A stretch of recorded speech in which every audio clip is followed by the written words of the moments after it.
함께 기도드리심으로 목요일 새벽 예배 하나님 앞에 영광 돌려드립니다. 자비하시고 인내로우시며 노하기를 더디하시는 사랑의 하나님, 오늘도 일깨워 주셔서 새벽 제단을 쌓게 하시고 예배의 등불을 밝힐 수 있으니 참 감사합니다. 저희 가운데 있는 모든 어둠의 세력들을 빛 대신 주님의 말씀으로 물리치게 하시고 이 하루도 하나님의 은혜 가운데 거하며 하나님을 영광 위에 살아가는 저희들 될 수 있도록 인도하여 주옵소서. 예배 시종을 주님께 맡겨드리오며 거룩하신 예수님의 이름으로 축복하며 기도드리옵나이다. 아멘. 찬송가 175장 신랑 되신 예수께서 다시 오실 때 찬양됩니다.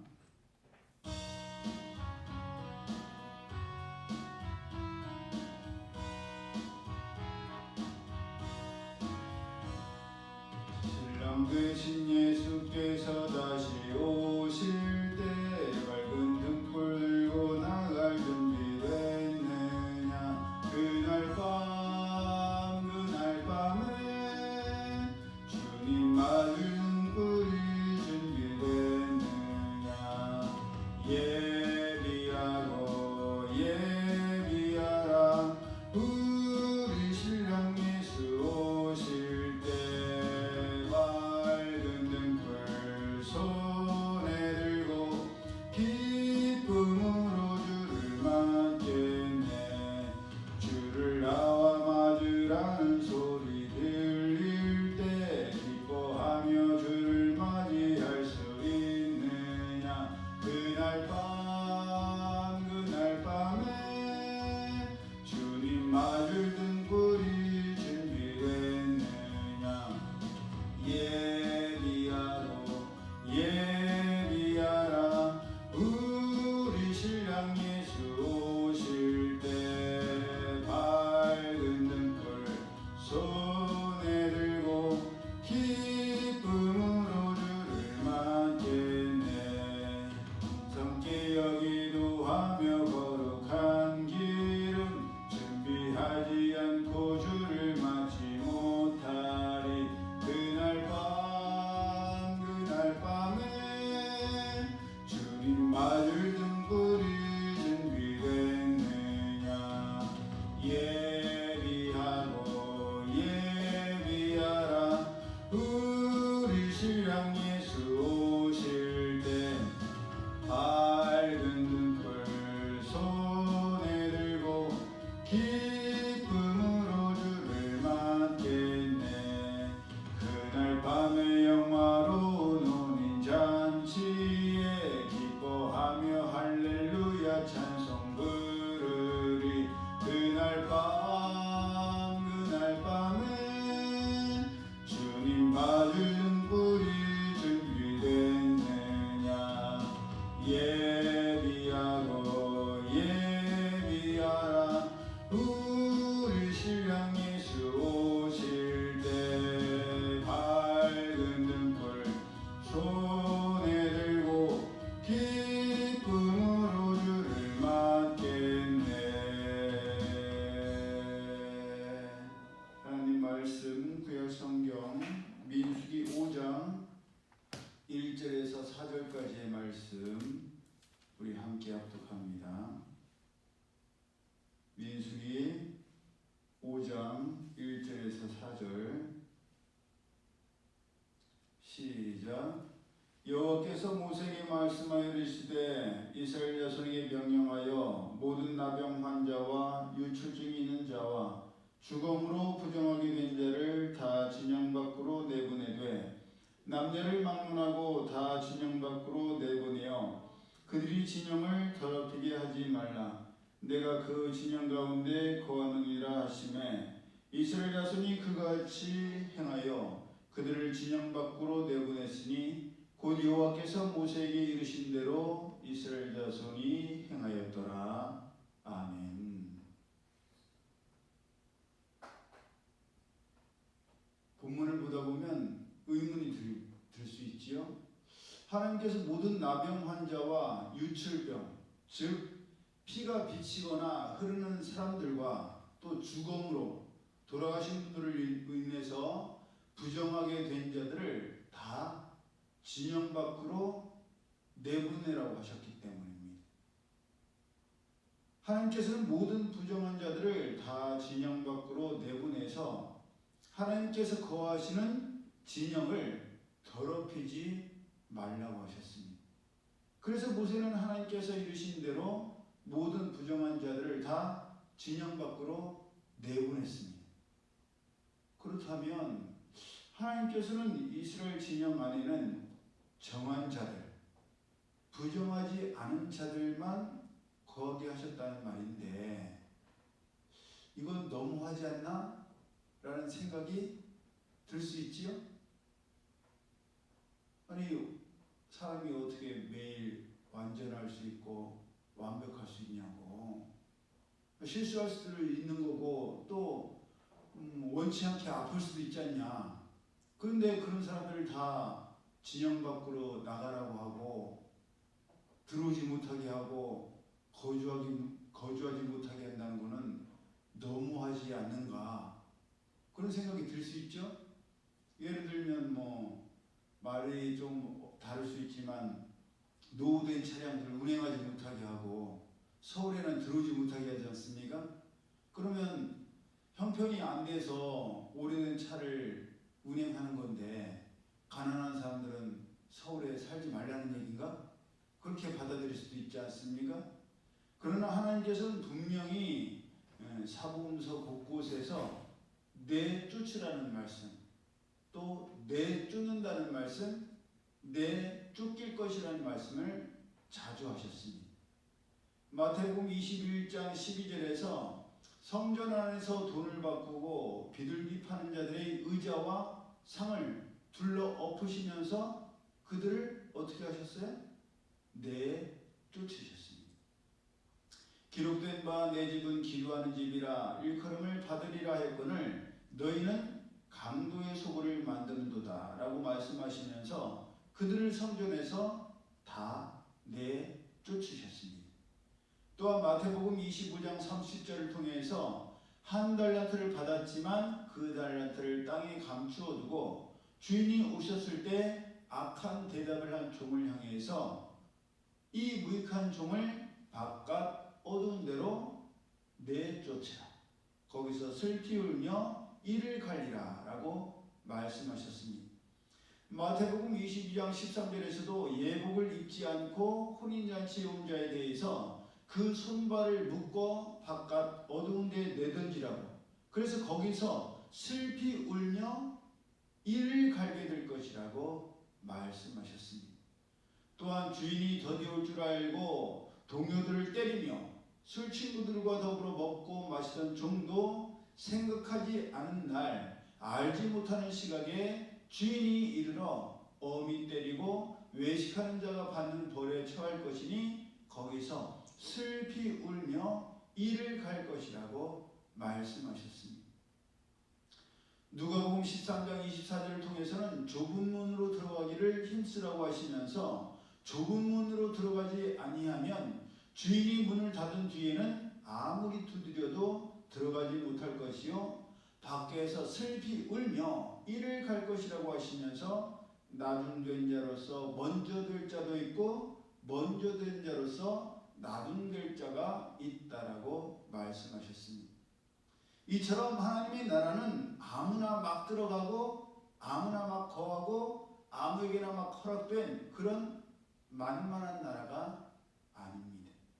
거룩하지 않으면 들어갈 수가 없고 완전하지 않으면 하나님 나라에 거할 수가 없습니다. 조금이라도 부정한 사람들은 거룩하신 하나님과 함께 거룩한 나라에 거할래야 거할 수가 없습니다. 그렇기 때문에 정신을 바짝 차려야 되고 절대로 부정해지지 않아야 합니다. 왜냐하면 성경에 나오는 나병 환자나 유출증이 있는 자나 죽음으로 부정하게 된 자들은 모두 다 공통적으로 하나님의 말씀을 지켜 행하지 않았다라는 공통 부분이 있습니다. 그래서 그들이 병이 나았을 때 병이 나았다라고 하지 아니하고 깨끗하게 되었다라고 그 전제하에 부정하게 된 것이요. 그렇게 부정하게 되었기 때문에 진영 밖으로 내보내라고 하셨던 겁니다. 뉴스를 들어서 아시겠지만 지금 LA를 비롯한 미국은 전국적으로 난리가 났습니다. 왜 난리가 났는지 아시죠? 예, 트럼프 대통령이 불법 이민자들에 대한 검거와 추방령을 내렸고 거기에 대한 반발로 항의하는 시위가 미국 주요 도시로 확산되고 있습니다. 난리가 났죠. 예, 불을 지르고 경찰차를 향해서 돌을 던지고 경찰차가 깨지고 난리가 났어요. 얼마 전에 다시 미국 대통령이 자리에 오른 트럼프 대통령이 미국을 무질서하게 만드는 원인이 바로 불법 이민자들에 의한 것이라고 선정했고 정식으로 이민 절차를 밟지 않은 불법 체류자들을 검거해서 본국으로 추방시키고 있습니다. 불법 체류자들이나 이민자들은 이에 대해서 불만도 많고 저항도 많지만 미국 자국민들을 지키고 보호한다는 명목 아래에서 그 누구도 뭐라 할 수가 없습니다. 우리나라도 지금 그런 일들이 많이 있지 않습니까? 불법 체류자들이 거하면서 사람들을 죽이고 못된 짓을 하는 일들이 다반사로 일어나고 있고 또 우리나라의 국민이 아닌데도 불구하고 건강보험의 혜택을 받아서 우리나라 국민들이 그동안 냈던 세금의 혜택을 그들이 받는다는 특히 중국 사람들이 받아서 굉장히 논란이 많지 않습니까? 말도 안 되는 얘기죠. 누가 들어도. 이처럼 미국 같은 나라에서도 정식 절차와 합법적인 영주권이나 시민권 없이 불법 거주하는 자격 없는 사람들을 추방해서 그들이 슬피 울며 진짜 이를 갈잖아요. 하물며 영원한 하나님 나라에 아무나 들어갈 수가 있고 아무나 거할 수 있다면 하나님 나라가 얼마나 무질서하고 무법천지가 되겠습니까? 사람들은 하나님의 나라는 아무나 들어갈 수 있는 만만한 것이라고 생각을 해요. 그래서 우리 교회도 마당이 넓고 주차 공간이 있지만 사람들이 불법으로 주차를 해놓고 차를 빼지 않고 며칠이나 방치하는 경우도 있지 않습니까? 그래서 이렇게 오래 주차를 하는 경우가 어디 있냐라고 전화를 하면 교회에 됐는데 그러라고 교회에 있는 거 아니에요? 네, 그런 말도 안 되는 얘기를 하는 분들이 계십니다. 그것처럼 하나님의 나라도 아무나 나 들어갈게요 손만 들면 들어가는 줄 알고 착각하는 분들이 계십니다. 그러니 하나님께서도 하나님 나라의 자국민들을 보호하기 위해서라도 아무나 들어오지 못하게 하셨고 아무나 들어올 수 없게 하신 것입니다. 그러므로 오늘 예배 드리는 우리 모두는 결단코 그 범주 안에 아무나가 되어서는 안 됩니다. 하나님께서 미리 말씀하신 자격을 갖추고 있어야만 합니다. 등불을 밝히고 있어야 되고 기름을 충분히 준비하고 있어야 되며 예복을 날마다 갈아입으며 다시 오실 신랑 되신 예수님을 맞이할 준비를 하고 있어야 되는 거예요. 행여나 더러워질까봐 조심하고 더러워졌다면 다시 정결케 되기를 힘쓰고 애써야 하며 예수님의 보혈과 예수님의 이름으로 깨끗함을 날마다 받아야만 합니다. 이런 우리의 일상과 나날들이 날마다 계속될 때에 재림의 예수님께서 도적같이 갑자기 임하시더라도 우리는 당황하지 않고 평상시 하던 대로 정결하고 깨끗하고 거룩한 모습으로 환한 등불을 밝히고 예수님을 맞이하게 될 거예요. 그러니 우리가 하나님 앞에 나와 예배를 드릴 때에 예를 들어서 제가 지금 이대로 있어요. 이대로 높은 사람을 만난다. 만날 수 있겠어요? 없겠어요? 스탠바이 되어 있으니까. 머리에서 발끝까지 정결하게 씻었고 새 옷으로 갈아입었고 양치질을 했고 좋은 향이 나라고 향수를 바르고 이 상태니까 지금 이 상태로 누구를 만나도 거리낌이 전혀 없지요. 근데 우리가 내가 씻지 않았거나 양치질을 하지 않았거나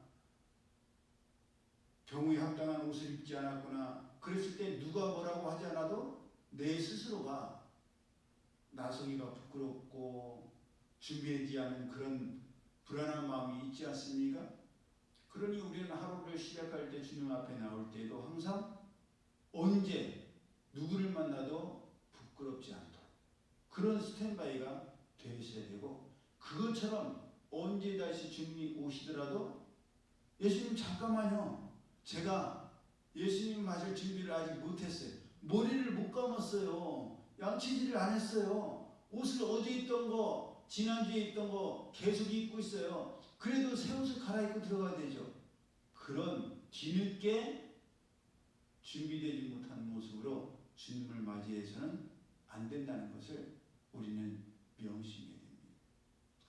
본문인 민수기 5장 1절 이하에 부정하고 불륜을 행한 아내에 대한 의심의 물을 마심과 그 결과도 나중에 이거 혹시 읽어보셨어요? 네, 알고 있는 내용이죠. 충격적이지 않습니까? 그리고 진짜 이상한 걸 넘어서서 괴상할 정도예요. 아니 죄를 물에 타갖고 그거를 마시면 저주를 받아서 불륜을 행했으면 배가 붓고 괜찮으면 임신이 되고 이거 뭐야? 뭐 민간에 내려오는 주술도 아니고 저는 어렸을 때 이 말씀을 읽을 때마다 너무 이상하다는 생각을 했어요. 뭐 아프리카의 흑마술도 아니고 너무 이상한 이런 게 어떻게 성경에 쓰였지? 라고 생각을 했고 또 한편으로는 왜 아내에게만 그런 요구가 돼 있지? 남편은 왜 그런 요구를 하지 않으셨지? 남편도 밖에 나가서 불륜을 저지르고 엉뚱한 짓을 해서 그럴 수도 있으니까 먹이려면 남자도 똑같이 먹여갖고 아내가 남편이 의심이 돼. 그러면 그런 물을 마시게 해서 남편도 배가 툭툭 부어갖고 병이 나야죠. 저는 어렸을 때 굉장히 일방적이고 너무 편파적이다라는 생각을 했습니다. 그런데 하나님의 이 말씀은 요지가 있어요.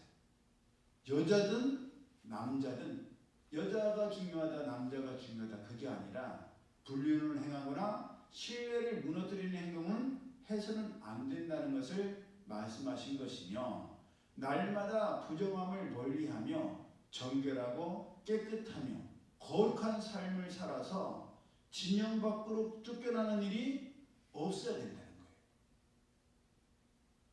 그래서 이 불륜에 관한 내용이 뒤에 나오는 거예요. 아내가 불륜을 저질렀어요. 그거를 용서하고 받아들일 남편이 있겠어요, 없겠어요? 물론 어쩔 수 없이 그런 경우도 애들 때문에 또 워낙 사랑하니까 호세아 선지자처럼 다시 받아들이는 경우도 없지 않아 있지만 대부분의 경우 받아들이기 어렵겠죠? 아내도 마찬가지 아닙니까? 남편이 불륜을 저질렀으면 그 남편이랑 살기가 어렵죠. 쫓아내겠죠. 그것처럼 하나님께서도 부정한 자들을 진영 밖으로 쫓아내는 일이 그 삶이 하나님의 말씀에 합당하지 못하고 정결하지를 못했기 때문임을 말씀하신 겁니다. 그러니 우리는 정결하고 깨끗하며 거룩한 삶을 살아서 진영 밖으로 쫓겨나는 일이 없고 하나님 나라에 들어가지 못한 채 밖에서 슬피 울며 이를 가는 일이 없어야 될 줄로 믿습니다. 그렇게 하나님 나라에 들어가서 영원한 하나님 나라에서의 영생의 삶을 주님과 함께 살아가는 우리 모두가 되고 날마다 다시 오실 주님을 맞이할 준비를 온전히 하고 스탠바이하고 있는 우리 모두가 되기를 예수님의 이름으로 축복합니다. 아멘. 기도드립니다. 사랑의 하나님 감사합니다.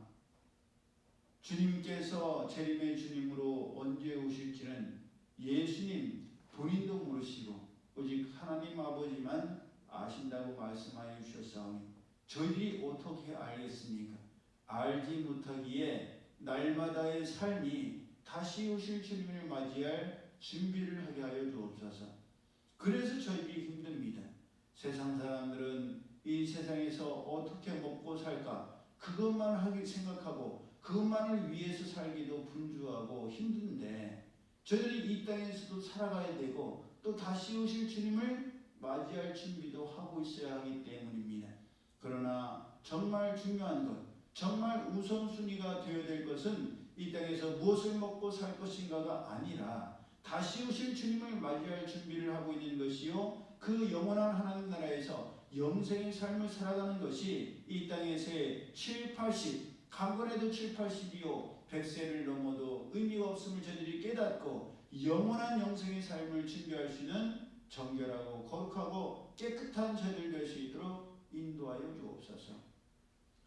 이제는 우리 주 예수 그리스도의 은혜와 하나님 아버지의 그 크신 사랑하심과 성령님의 교통하심이 다시 오실 주님을 맞이하기 위하여서 거룩하고 신실하고 정결한 구별된 자의 삶을 살아가기를 원하는 이들 모두에게 이제로부터 영원히 함께 하실지어다.